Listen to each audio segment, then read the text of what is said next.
Narito ang ulo ng mga balita sa mga oras na ito. Mga overseas Filipino worker na umuwi sa Pilipinas para magpasko, sinalubong ni Pangulong Ferdinand R. Marcos Jr. sa NAIA Terminal 3. Pagbubukas ng mga bagong pasilidad sa NAIA, pinangunahan din ng Pangulo. Patuloy na pagresolba ng Department of Agriculture sa pagkalat ng African swine fever sa bansa, pinuri ni Pangulong Marcos Jr. Paskong Pinoy sa Roma na puno ng buhay dahil sa mga overseas Filipino workers.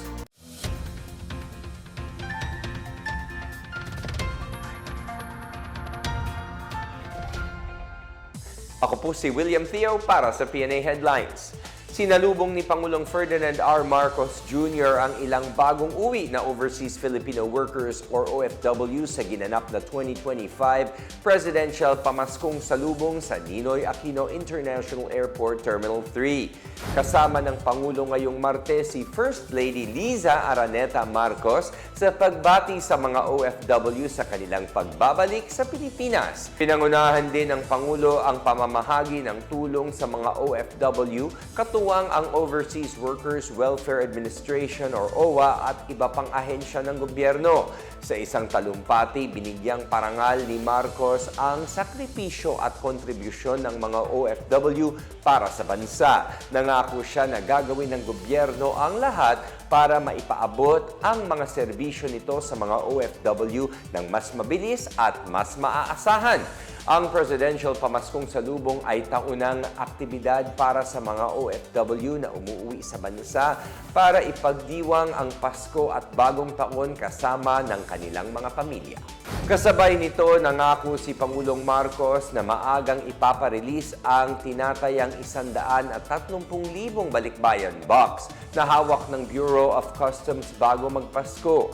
Ayon sa Pangulo, pinoproseso ng Customs ang pagpapalabas ng nasa 130 container van na puno ng mga balikbayan box na halos isang taon nang hindi nakiklaim.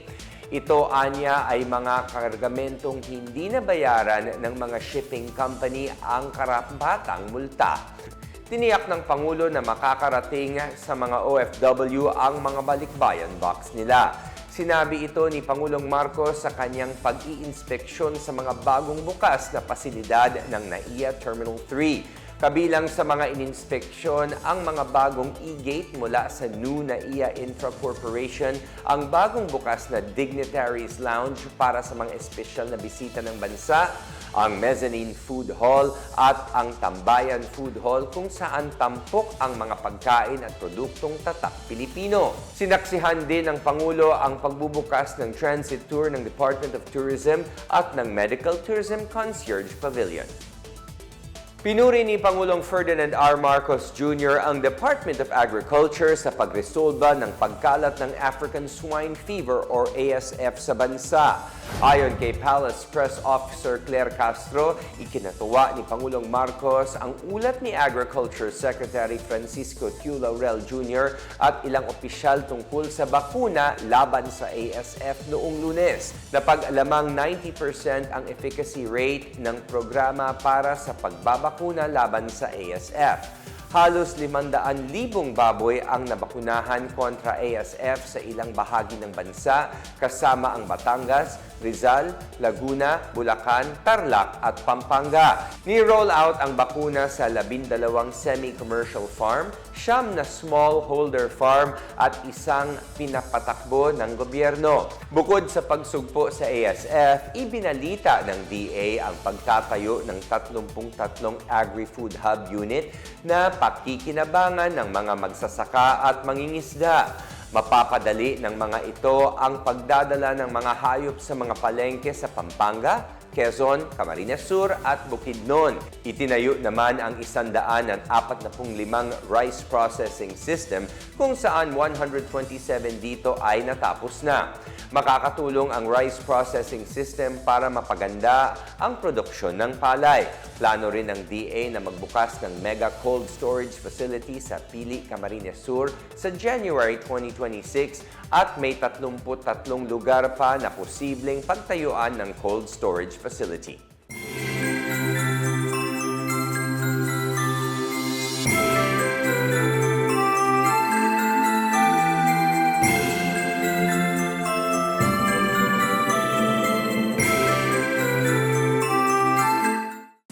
Napuno ng buhay ang Rome, Italy nang magtipon dito ang mga overseas Filipino workers sa ginanap na Paskong Pinoy sa Roma sa Via Trecanda 12 nitong lang December 14. Inorganisa ng Philippine Chamber of Commerce in Italy or PCCI, layunin ng event na dalhin ang uri ng selebrasyon ng mga Pilipino sa Rome.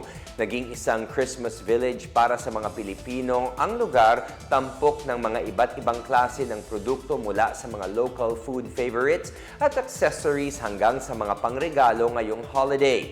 Nakibahagi rin ang mga OFW sa mga inilatag na aktibidad gaya ng photo sessions kay Santa, pagtatanghal ng Vocals Avenue at Talents Exhibition and Booth Competition. Ayon kay PCCI Founding Chairman Dennis Carrasco at President Paul Reyes, natutuwa sila dahil sa nag-uumapaw na suporta ng Filipino community sa Rome sa isinagawa nilang event. Positibo sila na mas lalaki pa ito sa mga susunod na taon.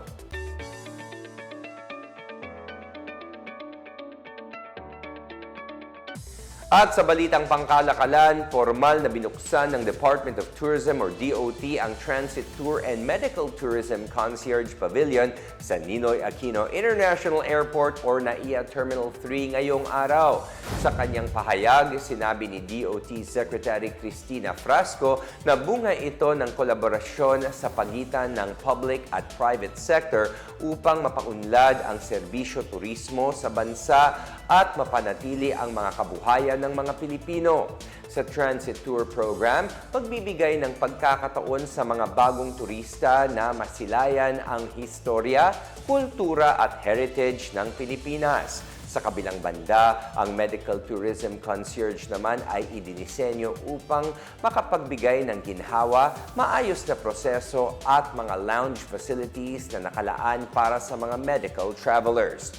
Para kay Crasco, ebidensya ito sa kung ano ang magagawa kapag nagtutulungan ang pamahalaan at pribadong sektor. Positibo rin ang kalihim na magiging maganda ang takbo ng turismo ng bansa sa susunod na taon. Samantala, pumasok sa isang data sharing agreement ang Securities and Exchange Commission kasama ang Philippine Competition Commission or PCC nitong Lunes upang matiyak ang transparency, integrity at pantay na kompetisyon sa corporate sector sa bansa. Sa isang press release, sinabi ng PCC na ang kasunduan ay magbibigay sa ahensya ng maayos na access sa corporate information na nasa kustodya ng SEC upang magawa nito ang kanilang mandato sa ilalim ng Philippine Competition Act. Ayon kay PCC Chairperson Michael Aguinaldo, nagpapakita ang kasunduan ng parehong misyon ng dalawang ahensya na magbigyan ng proteksyon ang kompetisyon at ang mga namumuhunan.